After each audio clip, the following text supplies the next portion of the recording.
Halo adik-adik sekolah minggu GKI Purworejo dan juga GKI Bajen Kelapar.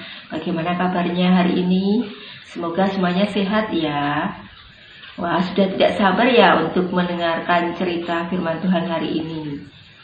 Tapi kita akan berdoa dulu ya sebelum kita mendengarkan cerita. 1 lipat tangan, 2 tutup mata, 3 tunduk kepala, mari kita berdoa. Ditirukan ya doanya. Bapa di surga, kami bersyukur saat ini kami boleh bersama-sama datang kepadamu. Terima kasih Tuhan untuk berkat dan pemeliharaan Tuhan dalam hidup kami. Saat ini kami mau mendengarkan firman-Mu. Tolong kami Tuhan, pimpin kami, mampukan kami mengerti kehendak-Mu melalui firman-Mu saat ini. Dalam nama Yesus, kami berdoa dan mengucap syukur. Amin. Mujizat buli-buli minyak. 2 Raja-Raja 4 ayat 1-7. Suamiku yang sudah meninggal pernah meminjam uang kepada seseorang. Sekarang, orang itu ingin mengambil kedua anakku untuk dijadikan budak.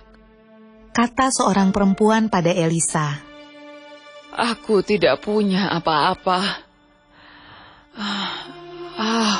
Ya, kecuali sebuah buli-buli kecil berisi minyak.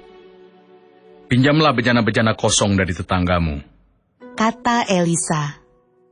Sekarang, tuangkan minyakmu ke dalam bejana-bejana itu.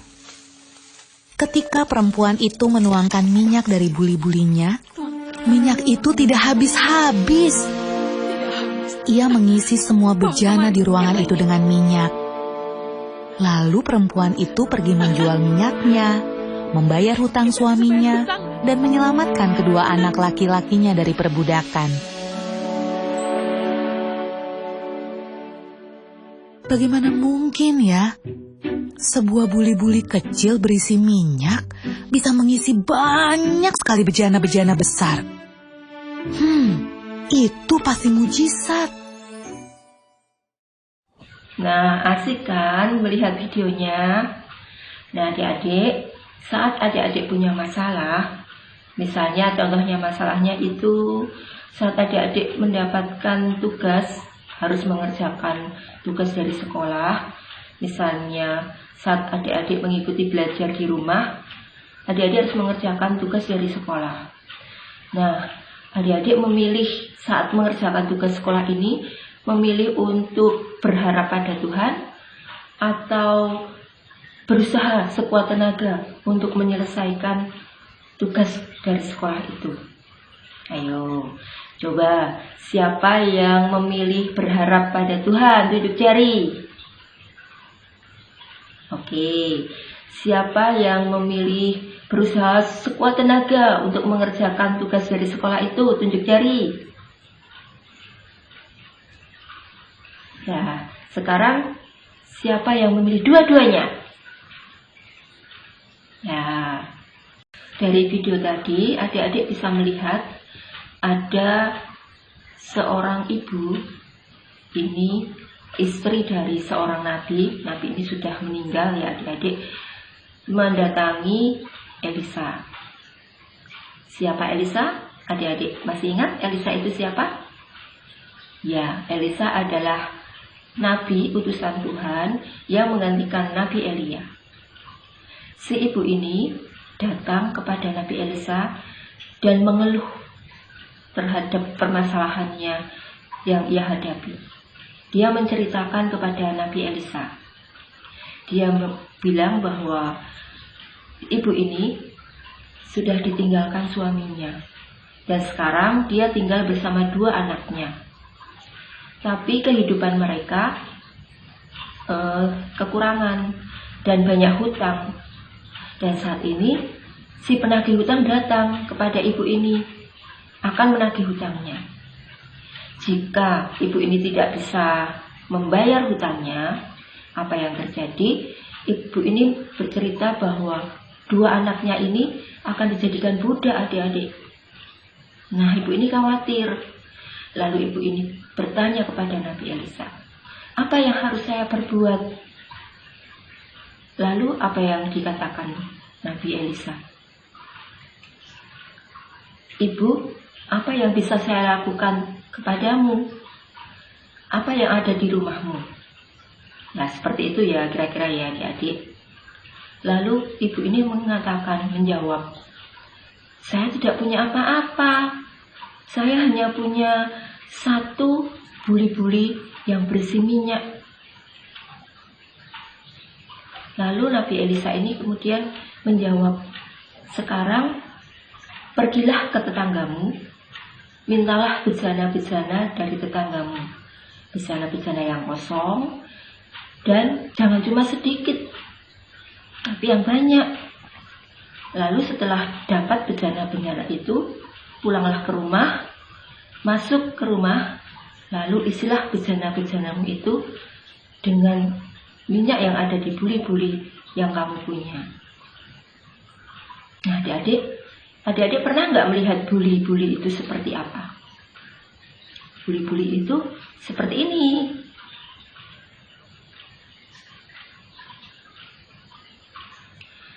Nah, kalau bejana, adik-adik pernah lihat bejana?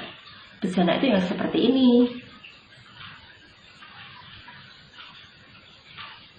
Coba adik-adik pikir, bejana sama buli-buli.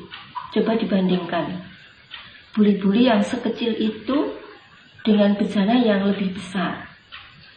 Kalau minyak yang ada di buli-buli itu dimasukkan ke dalam bejana, kira-kira bisa penuh tidak ya adik-adik?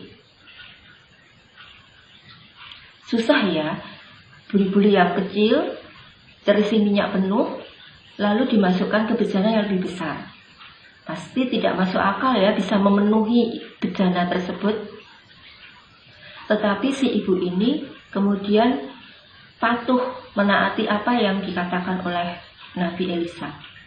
Lalu benar, ibu ini kemudian pergi ke tetangganya, tetangga yang ada di sekitar rumahnya untuk meminta bejana-bejana kosong. Dan dibawa ke rumah. Lalu ibu ini masuk ke rumah dan menutup pintunya. Mulailah dia untuk menuangkan minyak yang ada di buli-buli itu ke dalam bejana. 1 persatu dituangkan sampai penuh. Dibantu oleh 2 anaknya. Ya, lalu dituangkan sampai penuh, diangkat. Ambil lagi bejana yang lain, diisi sampai penuh lagi, diangkat. Sampai akhirnya ibu ini bilang, ayo, mana lagi bejana yang bisa saya isi? Lalu anaknya ini berkata, sudah tidak ada lagi bejana yang kosong, Bu. Dan akhirnya berhentilah minyak mengalir dari buli-buli itu. Nah, itu yang terjadi adik-adik. Akhirnya ibu ini menceritakan kejadian ini kepada Nabi Elisa. Lalu Nabi Elisa berkata, jualah minyak-minyak yang ada di bejana itu dan gunakan hasil penjualan itu untuk membayar hutangmu. Lalu pakailah juga untuk memenuhi kebutuhan hidupmu. Nah, adik-adik, tidak ada hal yang mustahil ya bagi Tuhan ya, bahwa tadinya minyak yang sekecil itu di dalam buli-buli akhirnya bisa memenuhi seluruh bejana yang dimiliki oleh ibu tadi. Adik-adik, saat kita punya masalah, Tuhan tidak membiarkan kita hanya berpangku tangan, ya berpangku tangan seperti ini ya, berpangku tangan dan diam saja, tidak melakukan apa-apa. Tapi Tuhan juga ingin bahwa kita itu melakukan usaha untuk menyelesaikan permasalahan kita sesuai dengan perintah Tuhan. Jadi, berharap kepada Tuhan itu juga penting, sama pentingnya dengan berusaha, dan harus berjalan bersama-sama. Ya, adik-adik, sama seperti ayat super hari ini. Kita akan dengarkan ayat supernya. Yakobus 2 ayat 22. Kamu lihat bahwa iman bekerja sama dengan perbuatan-perbuatan, dan oleh perbuatan-perbuatan itu, iman menjadi sempurna. Sekali lagi ya, Yakobus 2 ayat 22. Kamu lihat bahwa iman bekerja sama dengan perbuatan-perbuatan, dan oleh perbuatan-perbuatan itu, iman menjadi sempurna. Nah, sampai di sini ya adik-adik cerita firman Tuhan hari ini. Mari kita berharap dan berusaha bersama dengan Tuhan. Sampai jumpa lagi.